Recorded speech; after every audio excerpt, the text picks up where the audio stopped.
والمطلقات يتربصن بأنفسهن 3 قروء ولا يحل لهن أن يكتمن ما خلق الله في أرحامهن إن كن يؤمن بالله واليوم الآخر وبعولتهن أحق بردهن في ذلك إن أرادوا إصلاحا ولهن مثل الذي عليهن بالمعروف وللرجال عليهن درجة والله عزيز حكيم. الطلاق 2 مرتان فإمساك بمعروف أو تسريح بإحسان ولا يحل لكم أن تأخذوا مما آتيتموهن شيئا إلا أن يخافا ألا يقيما حدود الله فإن خفتم ألا يقيما حدود الله فلا جناح عليهما فيما افتدت به تلك حدود الله فلا تعتدوها ومن يتعد حدود الله فأولئك هم الظالمون. فإن طلقها فلا تحل له من بعد حتى تنكح زوجا غيره فإن طلقها فلا جناح عليهما أن يتراجعا إن ظنا أن يقيما حدود الله وتلك حدود الله يبينها لقوم يعلمون. وإذا طلقتم النساء فبلغن أجلهن فأمسكوهن بمعروف أو سرحوهن بمعروف ولا تمسكوهن ضرارا لتعتدوا ومن يفعل ذلك فقد ظلم نفسه. ولا تتخذوا آيات الله هزوا واذكروا نعمة الله عليكم وما أنزل عليكم من الكتاب والحكمة يعظكم به واتقوا الله واعلموا أن الله بكل شيء عليم. وإذا طلقتم النساء فبلغن أجلهن فلا تعضلوهن أن ينكحن أزواجهن إذا تراضوا بينهم بالمعروف ذلك يوعظ به من كان منكم يؤمن بالله واليوم الآخر ذلكم أزكى لكم وأطهر والله يعلم وأنتم لا تعلمون. والوالدات يرضعن أولادهن حولين كاملين لمن أراد أن يتم الرضاعة وعلى المولود له رزقهن وكسوتهن بالمعروف لا تكلف نفس إلا وسعها لا تضار والدة بولدها ولا مولود له بولده وعلى الوارث مثل ذلك فإن أرادا فصالا عن تراض منهما وتشاور فلا جناح عليهما. وإن أردتم أن تسترضعوا أولادكم فلا جناح عليكم إذا سلمتم ما آتيتم بالمعروف واتقوا الله واعلموا أن الله بما تعملون بصير. والذين يتوفون منكم ويذرون أزواجا يتربصن بأنفسهن 4 أشهر وعشرا فإذا بلغن أجلهن فلا جناح عليكم فيما فعلن في أنفسهن بالمعروف والله بما تعملون خبير ولا جناح عليكم فيما عرضتم به من خطبة النساء أو أكننتم في أنفسكم علم الله أنكم ستذكرونهن ولكن لا تواعدوهن سرا إلا أن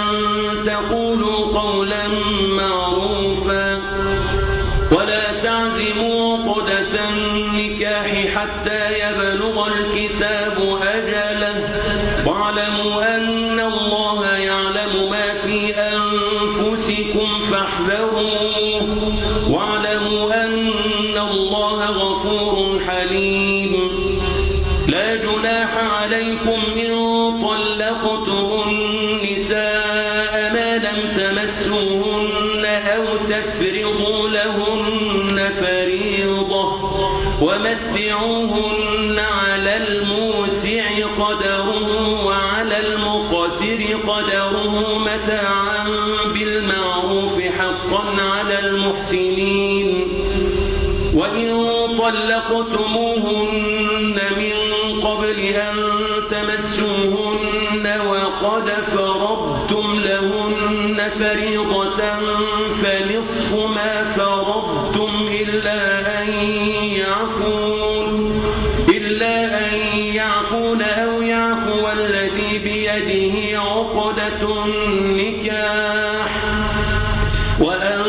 تعفوا أقرب للتقوى ولا تنسوا الفضل بينكم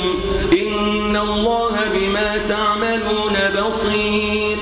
حافظوا على الصلوات والصلاة الوسطى وقوموا لله قانتين فإن خفتم فرجالا أو ركبانا فإذا أمنتم فاذكروا الله كما علمكم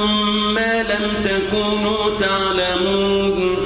والذين يتوفون منكم ويذرون أزواجا وصية لأزواجهم متاعا إلى الحول غير إخراج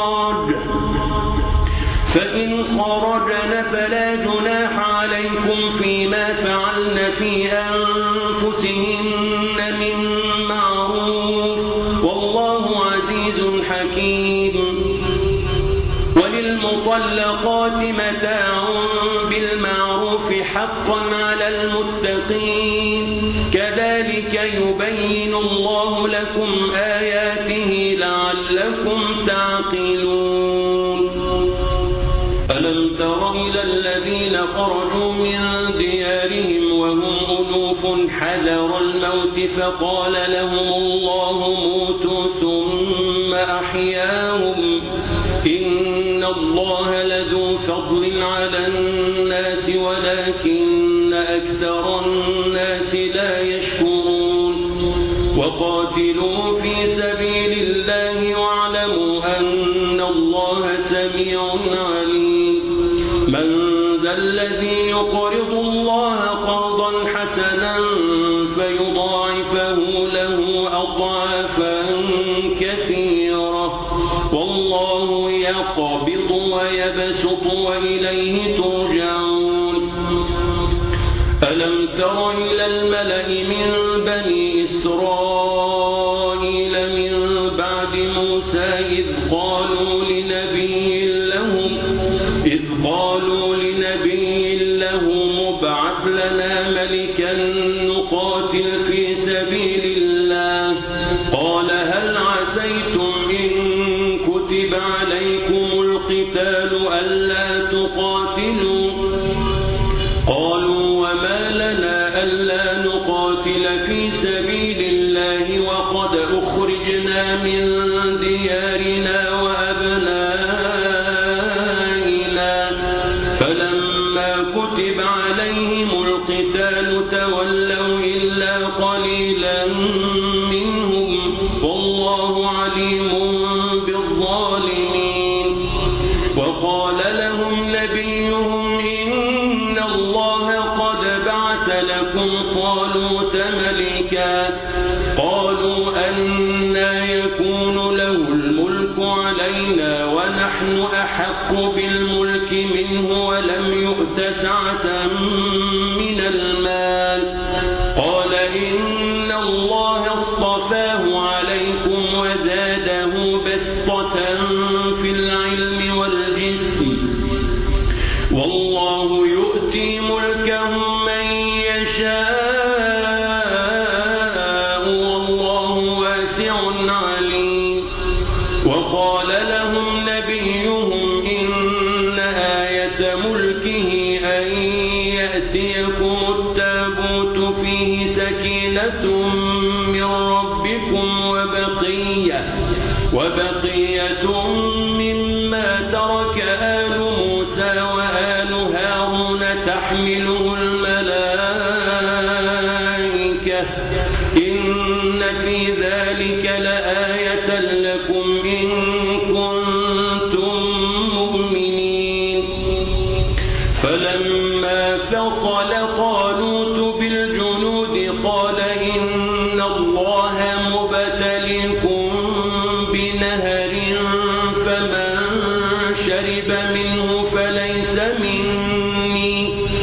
فمن شرب منه فليس مني ومن لم يطعمه فإنه مني إلا من اغترف غرفة بيده فشربوا منه إلا قليلا منهم فلما جاوزه هو والذين آمنوا معه قالوا لا طاقة لنا اليوم بجالوت وجنوده قال الذين يظنون أنهم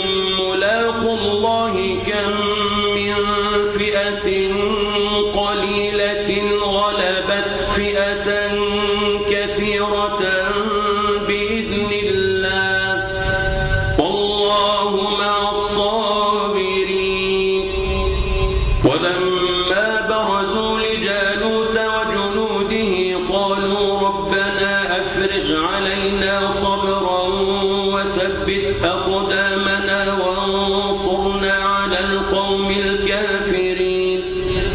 فهزموا بإذن الله وقتل داود جالوت وآتاه الله الملك والحكمة وعلمه مما يشاء ولولا دفع الله الناس بعضهم ببعض لفسدت الأرض ولكن الله ذو فضل على العالمين تلك آيات الله نتلوها عليك بالحق وإنك لمن المرسلين تلك الرسل فضلنا بعضهم على بعض منهم من كلم الله ورفع بعضهم درجات وآتينا عيسى ابن مريم البينات وأيدناه بروح القدس ولو شاء الله ما اقتتل الذين من بعدهم من بعد ما جاءتهم البينات ولكن اختلفوا فمنهم من آمن ومنهم من كفر ولو شاء الله ما اقتتلوا ولكن الله يفعل ما يريد يا أيها الذين آمنوا أنفقوا مما رزقناكم من قبل أن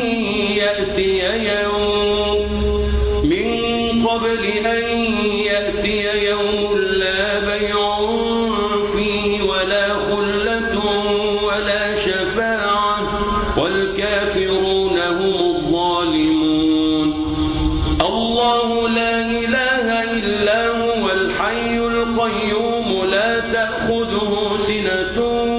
ولا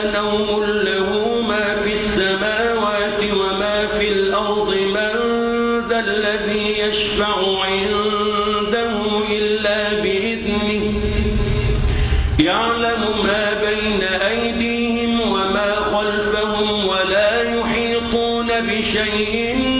من علمه إلا بما شاء وسع كرسيه السماوات والأرض ولا يئوده حفظهما وهو العلي العظيم. لا إكراه في الدين قد تبين الرشد من الغي فمن يكفر بالطاغوت ويؤمن بالله فقد استمسك بالعروة الوثقى لا انفصام لها والله سميع عليم. الله ولي الذين آمنوا يخرجهم